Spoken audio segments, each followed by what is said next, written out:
Hello friends, welcome back to my YouTube channel. মই অনুৰাগ শৰ্মা আপোনালোক সকলোকে পুনৰবাৰ স্বাগতম জনাইছো মোৰ YouTube চেনেলটোলৈ। আজি মই আপোনালোকৰ সন্মুখত এটা নতুন ভিডিঅ'লৈ উপস্থিত হৈছো আৰু আজিৰ ভিডিঅ'টোত মই আপোনালোকৰ সৈতে শ্বেয়াৰ কৰিম এটা ৰিক্ৰুইটমেন্ট নটিফিকেশন আৰু এই ৰিক্ৰুইটমেন্ট নটিফিকেশনটো আহিছে ইণ্ডিয়া পোষ্টৰ ফালৰ পৰা 44,228 টা গ্ৰামীণ ডাক সেৱকৰ ভ্যাকেন্সিজ ওলাইছে ইয়াতে সো আপোনালোকৰ অসমত কিমান ভ্যাকেন্সিজ হ'ব হেখিনিও কম department of post ministry of communications government of India release কৰিছে এই নটিফিকেশনখন 44,228 গ্ৰামীণ ডাক সেৱক post in different office of the department of post ঠিক আছে সো ইয়াতে name of post Gramin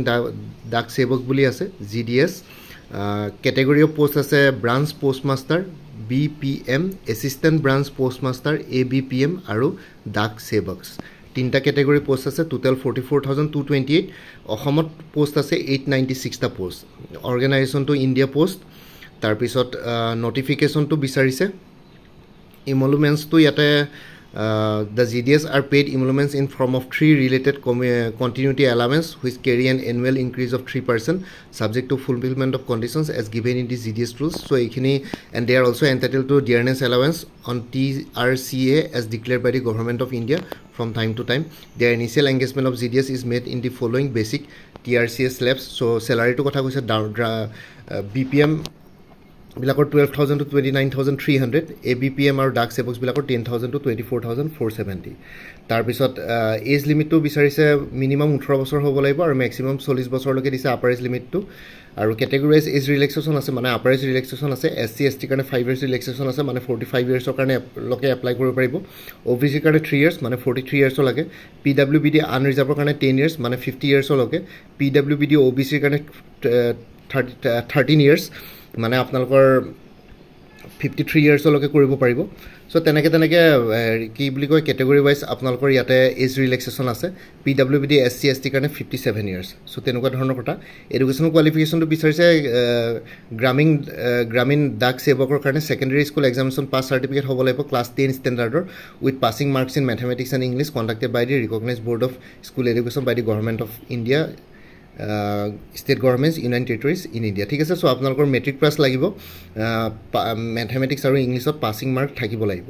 local language proficiency লাগিব লোকেল ল্যাঙ্গুৱেজত ক্লাস 10 লকে পঢ়া হ'ব লাগিব আৰু লগতে ফ্ৰম এ ৰিকগনাইজড বোৰ্ড ঠিক আছে আপোনালোকে মেট্ৰিক পাস কৰিলে অসমৰ ক্যান্ডিডেটস সকলে যি সকলে অসমৰ কাৰণে এপ্লাই কৰিব তেওঁলোকে অসমৰ পঢ়াই হ'ব আৰু ক্লাস 10 লকে প্ৰত্যেকখন ইংলিশ মিডিয়ামে হওক বা আসামিজ মিডিয়ামে হওক সো অসমীয়া ল্যাঙ্গুৱেজটো থাকে লোকেল ল্যাঙ্গুৱেজ সো আপোনালোকে দিব পাৰিব সকলোৱে বেলেগ ক্ৰাইটেৰিয়া বিলাক হল কম্পিউটাৰ নলেজ থাকিব লাগিব তেওঁৰ নলেজ অফ সাইক্লিং সাইকেল চলোৱা নলেজ থাকিব লাগিব আৰু এডুকেট মিন্স অফ লাইভলিহুড থাকিব লাগিব এপ্লিকেশন ফি বিলাক হল আনৰিজাৰ্ভ OBC কাৰণে 100 रुपीस SC ST কাৰণে নীল ফিমেল PWD আৰু ট্ৰান্স ওমেনৰ কাৰণে নীল ঠিক আছে সো আৰু পেমেন্ট মেথডটো হল আপোনালোকে fee payment UPI net banking credit বা ডেবিট কাৰ্ড ইউজ কৰি কৰিব পাৰিব এপ্লাই কৰিবৰ কাৰণে আপোনালোকে যোনটো ইণ্ডিয়া পোষ্টৰ অনলাইন এপ্লিকেশন ইণ্ডিয়া পোষ্টৰ যোনটো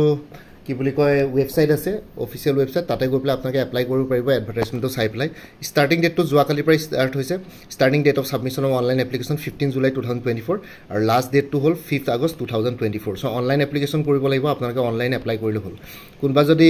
এলিজিবল আৰু ইন্টাৰেষ্টেড ক্যান্ডিডেটস আছে তেতিয়ালে এপ্লাই কৰিব পাৰিব আৰু সিলেকশন প্ৰসিডিউৰটো আপোনালোকৰ পিছত জনোৱা হ'ব আৰু হেবিলাক বস্তু পিছত হ'ব প্ৰথমতে আপোনালোকে এপ্লাই কৰিলো কোনবা যদি ইন্টাৰেষ্টেড ক্যান্ডিডেটস আছে সো অফিশিয়াল ওয়েবসাইটত গৈ পেলাই আপোনালোকে এপ্লাই কৰি লব পাৰিব ইণ্ডিয়া পোষ্টৰ last date of online application 5th August 2024 so এইখিনি জনাবৰ কাৰণে ভিডিওটো বনালো কোনবা যদি ইন্টাৰেষ্টেড ক্যান্ডিডেটস আছে তেতিয়ালে তেওঁলোকে এপ্লাই কৰিব পাৰিব আৰু বাকি কোনবাই যদি আপকামিং এক্সামছ বিলাকৰ কাৰণে প্ৰিপাৰেচন কৰি আছে তেতিয়ালে কিছুমান কোৰ্सेছ এভেইলেবল আছে মোৰ ওচৰত আৰু কোনবাই যদি আগতে মোৰ পৰা কিবা কোৰ্স লৈ থৈছে এবাৰ জনাই দিব কাৰণ কিছুমান কোৰ্সৰ মেটেৰিয়েলছ কমন হ'ব পাৰে এটা কোৰ্সৰ মানে কিছুমান কোৰ্সৰ মেটেৰিয়েলছ কমন পৰিব পাৰে তেতিয়া সেই কমন মেটেৰিয়েলছ খিনি বাদ দি পেলাই বাকিখিনি মেটেৰিয়েলছ ললে হল তেতিয়া দামটো অলপ কমি যাব সো এভেইলেবল কোৰ্সেছ বিলাক হল APSC assistant accounts officer APDCL AGCL কাৰণে ফুল কোৰ্স এভেইলেবল আছে 400 ত ইয়াতে জেনাৰেল ইংলিশ জেনাৰেল নলেজ আৰু ম্যাথমেটিক্স ডেসক্ৰিপটিভ পেপাৰখন কভাৰ কৰা হৈছে APSC ৰিসাৰ্চ এসিস্ট্যান্ট ফাইনান্স ডিপাৰ্টমেন্টৰ ফুল কোৰ্স এভেইলেবল আছে 400 ত APSC CC প্ৰিলিমিনাৰী 2024-25 কাৰণে ফুল কোৰ্স এভেইলেবল আছে 400 ত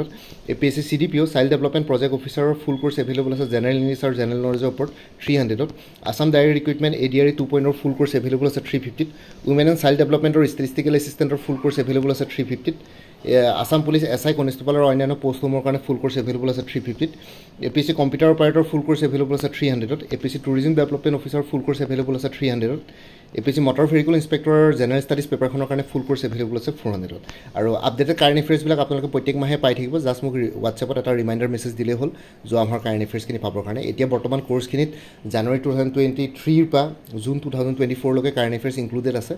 আৰু লগতে বাকী আপকামিং জুলাই মাহৰ কাৰেণ্ট এফেয়াৰ্ছখিনি আগষ্টৰ 2-3 তাৰিখে পাই যাব মোক এটা ৰিমাইণ্ডাৰ মেছেজ দিলে হ'ল এবাৰ মোৰ পৰা কোৰ্ছ ল'লে মানে কাৰেণ্ট এফেয়াৰ্ছখিনি প্ৰত্যেক মাহে পাই থাকিব কোনোবা যদি ইণ্টাৰেষ্টেড কেণ্ডিডেটছ আছে তেতিয়াহ'লে এই হোৱাটছএপ নাম্বাৰটোত এটা মেছেজ কৰি জনাওক 9706557851 চ' ইয়াতে জনাওক আপোনালোকক কোনটো কোৰ্ছ লাগে কোৰ্ছৰ কণ্টেণ্টছখিনি দি দিম লগতে পে'মেণ্টৰ লিংক দি দিম পে'মেণ্ট কৰাৰ লগে লগে আপোনালোকে গোটেই কোৰ্ছটো নিজৰ হোৱাটছএপত PDF ফৰ্মেটত পাই যাব গোটেইখিনি মাল্টিপল চইচ বেছ কুৱেশ্যনছ হয় য'ত এক্সপ্লেনেশ্যন লাগে এক্সপ্লেনেশ্যন আছে য'ত ষ্টেটমেণ্ট বেছ কুৱেশ্যনছ লাগে ষ্টেটমেণ্ট বেছ কুৱেশ্যনছ আছে মেথছ ৰিজনিং এপ্টিটিউডত আপোনালোকে ষ্টেপ বাই ষ্টেপ এক্সপ্লেনেশ্যন ফৰ্মুলা গোটেইখিনি পাই যাব কাৰেণ্ট এফেয়াৰ্ছত MCQs প্লাছ এক্সপ্লেনেশ্যনো পাই যাব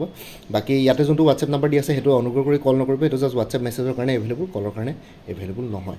বাকী এই ভিডিঅ'টোৰ ডেছক্ৰিপশ্যন আৰু কমেণ্ট ছেকশ্যন চেক কৰিব তাতো মই এবাৰ কোৰ্ছখিনিৰ কথা উল্লেখ কৰিছোঁ তাতে গৈ পেলাই এবাৰ চাই পেলাই মোক জনাব পাৰিব হোৱাটছএপ নাম্বাৰটোত বাকী ইমানেই আছিলে এই ভিডিঅ'টোৰ ডেছক্ৰিপশ্যনত মোৰ আৰু এটা চেনেলৰ প্লেলিষ্ট চেনেলৰ লিংক এটা দিয়া আছে অসম আইকিউ বুলি সেই চেনেলটোৰ লিংকটো এই ভিডিঅ'টোৰ ডেছক্ৰিপশ্যনত দিয়া আছে আপোনালোকে সেইটো চেনেলো ছাবস্ক্ৰাইব কৰি ল'ব পাৰিব চ' ভৱিষ্যতলৈ এনেকুৱা ধৰণৰ কম্পিটিটিভ এক্সামছবিলাক দিয়াৰ ক্ষেত্ৰত আৰু অলপ এক্সট্ৰা গাইডেঞ্চ পাই যায় বাকী মোৰ ভিডিঅ'ছবোৰ চাই যদি ভাল পায় মোৰ চেনেলটো ছাবস্ক্ৰাইব কৰি ল'ব আৰু লগতে আপোনালোকৰ যিমানখিনি ফেমিলি ফ্ৰেণ্ডছ ৰিলেটিভছ আৰু চিনাকি এক্সপিৰিয়েঞ্চ আছে তেওঁলোকৰ লগত মোৰ চেনেলটো শ্বেয়াৰ কৰিব লগতে কমেণ্ট ছেকশ্যনত জনাব কিবা যদি কুৱেশ্যন থাকে ডাউট থাকে মই নিশ্চয় আপোনালোকৰ কুৱেশ্যনছ আৰু ডাউটছবিলাকৰ ৰিপ্লাই দিবলৈ চেষ্টা কৰিম বাকী আজিৰ ভিডিঅ'টো ইমানতে সমাপ্ত কৰি আপোনালোক সকলোৰ পৰা বিদায় ল'লোঁ কাইলৈ পুনৰ এটা নতুন ভিডিঅ'লৈ আপোনালোকৰ সন্মুখত উপস্থিত হ'ম তেতিয়ালৈকে ভালকৈ প্ৰিপেৰেশ্যন কৰি থাকক সকলোৱে অল দি বেষ্ট থাকিলে bye and take care friends Bharat Mata কি জয় জয় আই অসম